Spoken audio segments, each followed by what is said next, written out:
கடன் தீர மார்கழியில் சொல்ல வேண்டிய மந்திரம். வாங்கிய கடனை எல்லாம் திரும்ப கொடுக்க ஒரு வழி தெரியாமல் இன்று கஷ்டப்பட்டு வருகிறோம். உங்களுடைய கடன் பிரச்சனைகள் தீர்க்க, கடன் பிரச்சனையிலிருந்து எளிமையாக வெளிவர ஒரு அற்புதம் வாய்ந்த வாய்ப்பு நமக்கு கிடைத்திருக்கிறது. அதுதான் இந்த மார்கழி மாதம். தினமும் மார்கழி மாதம் பிரம்ம முகூர்த்த நேரத்தில் இந்த வழிபாட்டை செய்தால் கோடிக்கணக்கான கடனும் ஓடிப்போகும் என்பது ஒரு நம்பிக்கை.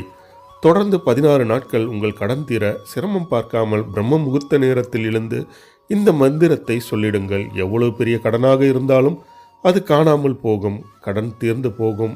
அந்த மந்திரம் என்ன என்பதனைத்தான் இந்த காணொளியில் காணப்போகின்றோம். முதலில் இந்த மந்திரத்தை படிப்பதற்கு முன் நீங்கள் பிரம்ம முகூர்த்த நேரத்தில் எழுந்து கொள்ள வேண்டும். மார்கழி மாதம் காலை 4:30 மணியிலிருந்து 5:30 மணிக்குள் இந்த மந்திரத்தை 16 முறை சொல்லி முடிக்க வேண்டும். அதன் பிறகு நீங்கள் தூங்க சென்றாலும் பரவாயில்லை. சுத்தபத்தமாக இருக்கும் பட்சத்தில் உடல்நிலை சரியில்லாதவர்கள் பல் தேய்த்து